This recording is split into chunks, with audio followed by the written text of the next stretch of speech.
नमस्कार दोस्तों, आज की कहानी ऑनलाइन दोस्ती है। दोस्तों, बात उस समय की है जब मैंने मेरा एक अकाउंट बनाया जिसमें मैंने अपने परिवार या परिचित दोस्तों को नहीं जोड़ा था।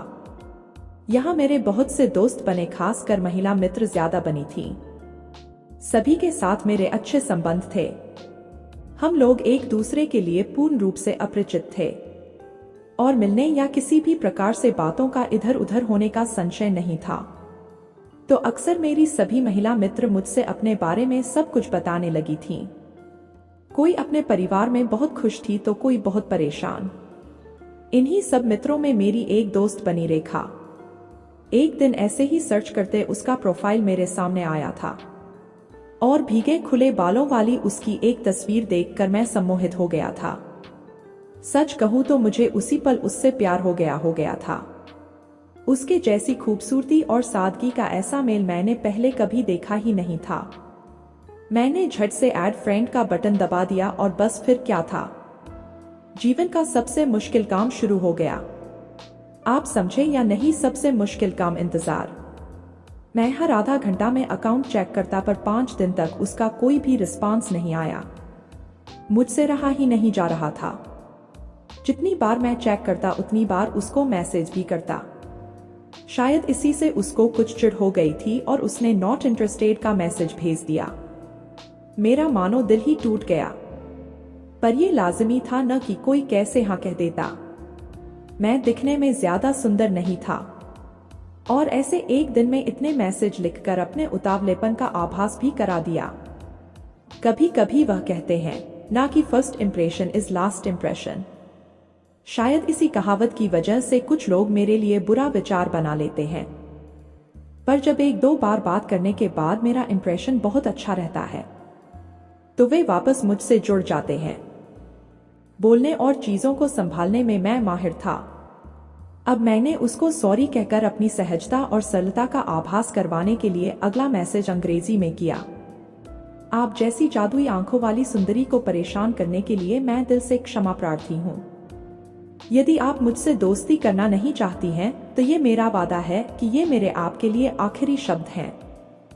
सत्य ये है कि मैं आपकी नशीली आंखों पर मर मिटा हूँ।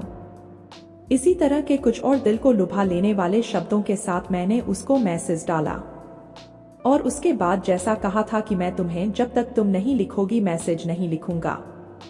अब मैं उसकी पिक्स को लाइक करता पर कुछ लिखता नहीं। उसके हर अपडेट्स के साथ ही मेरा इमोजी उसको मिलता। यह कुछ वैसा हो गया था कि पुराने जमाने में जैसे ऋषि मुनि तपस्या करते थे, वैसे मैंने मेरी रेखा के लिए पूरे 15 दिन कड़ी तपस्या की। 15 दिन बाद उसका मैसेज आया। मेरे तो दिलो दिमाग में जैसे घंटियां बजने लगी। दूसरी लाइन ये कि फ्लर्ट अच्छा कर लेते हो। मैंने लिखा कमेंट कर रही हो या कॉम्प्लीमेंट। उसने हंसते हुए लिखा कॉम्प्लीमेंट। अब हम दोनों रोज बातें करने लगे। दोनों को एक दूसरे का इंतजार रहता था।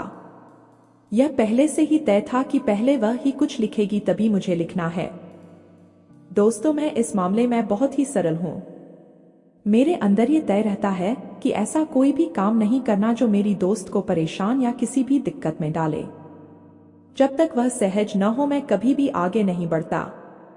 हमारी दोस्ती अब नजदीकी में बदलने लगी। हम दोनों फोन पर भी बात करने लगे। अब सुबह घर से निकलते आपस में सब शेयर करते। वह शादीशुदा थी और एक बच्चे की मां थी। एक दिन ऐसे ही मैं उसके बेटे के ट्यूशन के पास कुछ काम से गया था तो उसको फोन किया कि कहाँ हो। उसने बताया कि मैं कुछ सामान लेने आई हूँ, यहाँ से बेटे को ट्यूशन से लेकर घर जाऊंगी। मैं वहीं रुककर उसके आने का इंतजार करने लगा। जब वह आई तो उसको बिना मिले बिना कुछ कहे मैं वहां से ऑफिस चला गया। कुछ देर बाद उसका कॉल आया, अब बोलो। तो मैंने कहा, इतना लाल क्यों हुई हो, कहां भाग दौड़ करके आई हो, वैसे ऐसा गुलाबी चेहरा भी वाव लगता है ना। वह बोली, कुछ भी, तुम्हारा फ्लर्ट हमेशा चालू रहता है। तुम्हें क्या पता लाल चेहरा या पीला। मैंने कहा, पीला कहाँ, रेड हो गया था, शायद ज्यादा चलने की वजह से एकदम कमाल लग रही थी। यह सुनकर उसको तो जैसे सांप सूंघ गया हो, एकदम चुप। वह बोली, तुम्हें यह सब कैसे पता। इससे पहले मैं कुछ कह पाता उसने कहा अभी नवीन आ गए हैं, अभी फोन रखती हूं, तुम बहुत खराब हो। हम दोनों काफी अच्छे दोस्त हो गए थे, हमारे बीच कोई औपचारिकता नहीं थी, इसलिए मैंने भी फोन रख दिया। रात 10:30 पर उसका मैसेज आया। उसने लिखा तो जनाब चोरी छुपे देखने भी आते हैं। मैंने हंसकर लिखा कि अरे क्या करूं, मैसेज से या आवाज से मन नहीं भर रहा था तो देखने आ गया। वह बोली तो अब मन भर गया। मैंने कहा नहीं, अब तो भूख और बढ़ गई है। वह बोली तुम ना एकदम बकवास हो, मौका मिलता नहीं कि चालू हो जाते हो। मैंने कितने अच्छे से पूछा और तुम हो कि बस चालू हो जाते हो। अच्छा बताओ क्यों आए थे? मैंने बताया कि अरे उधर मेरे ऑफिस का काम था। फिर वह एकदम से जैसे गायब हो गई। मैंने न जाने कितना लिखा पर उसका कोई जवाब नहीं। मैंने पूछा मैं कॉल करूं क्या? उसने बताया हाँ करो, नवीन खाना खाकर दोस्तों से मिलने नीचे गए हैं। मैंने कॉल किया पर वह कुछ बोल ही नहीं रही थी। फिर उसने पूछा तुम्हारी वाइफ कहाँ है? मैंने बताया अभी वॉक पर गई है और बेटी सो गई है। वह चुप हो गई, वह शायद रो रही थी। उसकी आवाज में भारीपन महसूस हो रहा था। वह बोली क्या सच में मैं अच्छी दिखती हूं? मैंने कहा अच्छी नहीं, बहुत अच्छी।